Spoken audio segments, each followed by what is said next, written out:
Gəlin bugün Rusça valyuta məzənnəsindən danışaq. Misal üçün, biz demək istəyirik ki, hal-hazırda 1 dollar 1.7 manat edir. Birincisi 1.7 bu mənada necə deyək rus dilində?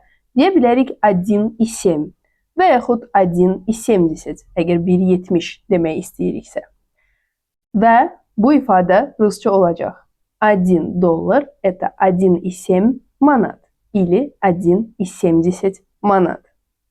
İkinci variant, biz demək istəyirik ki, misal üçün, manatın rubla məzənnəsi 1,47-dir.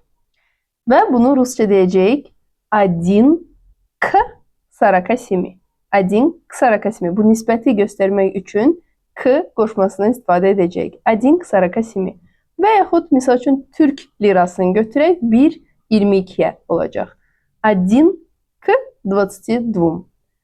Veya 1 manat это 22 лиры.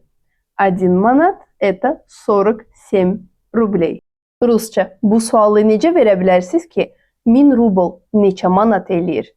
Öz variantınızı şərhdə yazın.